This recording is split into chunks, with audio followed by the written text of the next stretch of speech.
Pero en tema del Fondo Monetario Internacional y los organismos internacionales, cuando yo llegué a la presidencia, el Fondo Monetario Internacional tenía su oficina en el Banco Central de Bolivia. Ellos son los que decidían políticas económicas y les chantajeaba a gobiernos, les condicionaba a gobiernos. ¿Y cómo los chantajeaba? ¿Cómo los condicionaba? Si le falta a este presidente de Bolivia unos 30 millones de dólares, decía, te presto 30 millones de dólares a cambio de la privatización de los servicios básicos, agua, Entel. Si quieres 50 millones de dólares, te presto esta plata, te presto, no es donación, te presto a cambio de que se entregue los pozos petroleros a las transnacionales.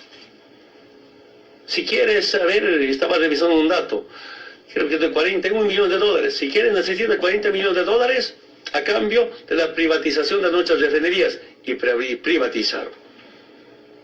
El último gobierno de Carlos de Mesa, me acuerdo muy bien, no tenía plata. Había pedido plata de los países europeos para pagar sueldos y les negaron. Y finalmente se acercó al embajador de Estados Unidos, el 2003-2004. Y el embajador de Estados Unidos dijo, sí, te presto plata, pero a condición de que usted haga aprobar en el Congreso la inmunidad para los funcionarios de Estados Unidos en Bolivia. ¿Se imaginan? Ahora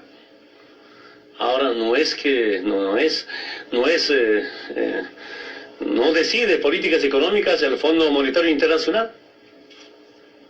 Nuestro vicepresidente decía, antes, ¿quién manejaba la economía nacional? Los Chicago Boys. Ahora son bolivianos Boys el que maneja la economía nacional. Algunos dicen Chuquiago Boys, ya no, Chicago. Chuquiago es el departamento de La Paz.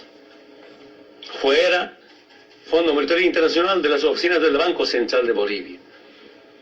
Antes, políticamente, ¿quién decidía? El embajador de Estados Unidos, los comandantes de la policía, los comandantes de las Fuerzas Armadas, los ministros de la área política tenían que tener aval de la embajada de Estados Unidos para ser ministro o comandantes.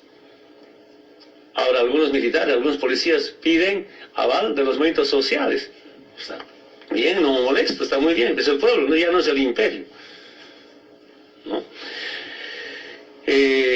Quiero contarles, cuando ya he sido presidente electo, el 2005, me invitaron personeros del Banco Mundial, del Fondo Monetario Internacional. Yo no tenía espacio, lugar para atenderlas. Recibían café, un lugar donde se toma café. Entiendo que ahí, a pulsarme que harán ustedes, un poco insinuaban someterme y aquí yo me ruegue, que me preste plata, que me regale plata. Yo dije, aquí nosotros vamos a decidir nuestras políticas económicas. Decidimos, se retiraron, se perdieron una temporada. Después de nacionalizar el 1 de mayo los hidrocarburos del 2006, y revisamos nuestros datos económicos en agosto, septiembre, había cambiado la economía nacional. De verdad, yo no soy profesional, no soy experto en finanzas, pero cuando con nuestro vicepresidente Álvaro revisamos, sobra plata. Ya no teníamos que prestarnos plata para pagar aguinaldos. Había superávit el primer año de nuestra gestión, porque hasta ese momento, hasta el 2005, 40 años con déficit fiscal, y el primer año de nuestra gestión con superávit. Pero además de eso había plata, y ahí planteamos, hay que crear un bono Juancito Pinto. Esa plata no puede quedarse, no hay que gastar. Creamos el bono Juancito Pinto, que es un bono anual para los estudiantes del nivel primario, para empezar. Ya no hay que prestar plata, más bien sobró plata, con superávit. ¿Se imagina? Si ya cuando nosotros decidimos ha cambiado. Solo puedo resumir diciéndoles, como potencias, si esto ha aliado, jamás van a permitir que te desarrolles. Nunca van a querer eso. Y esa es mi experiencia. Cuando nos liberamos de estas políticas económicas, nos liberamos de todas las imposiciones políticas que venían desde la embajada, ha cambiado la situación social y económica de Bolivia. Eso es para mí algo inédito.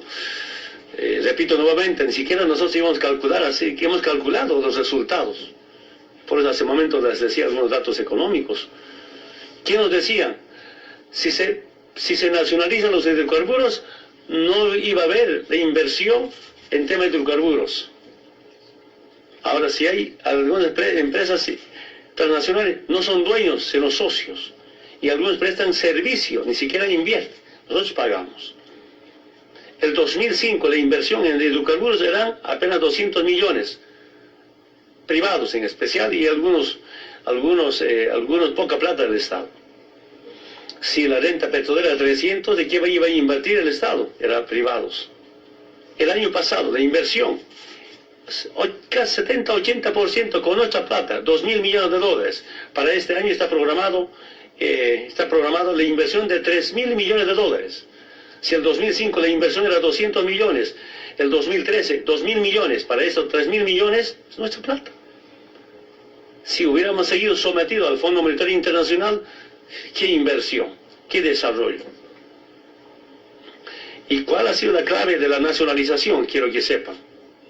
Antes, cuando estaba en manos de las transnacionales del petróleo y el gas en especial, ¿qué decía? El titular, que es la transnacional petrolera, el titular adquiere el derecho de propiedad en boca de pozo. Cuando yo como dirigente reclamaba a los gobiernos, ¿por qué el gas no es nuestro? Nos decía, cuando está bajo la tierra es de los bolivianos, pero cuando ya sale ya no es de los bolivianos. Inventaron un contrato inconstitucional llamado en boca de pozo. Y el titular adquiere el derecho de propiedad en boca de pozo. Del 100% de utilidades, 18% para los bolivianos, 82% para las transnacionales. Antes de la nacionalización, con los técnicos bolivianos, pero con los expertos internacionales, debo reconocer, algunos españoles, algunos cubanos, venezolanos, porque algunos brasileños expertos. Yo pedí, a ver, si ahora nacionalizamos, ahora no van a ser dueños ni patrón sobre nuestros recursos, sino van a ser socio. Si con 18% pueden recuperar su inversión y tener utilidades.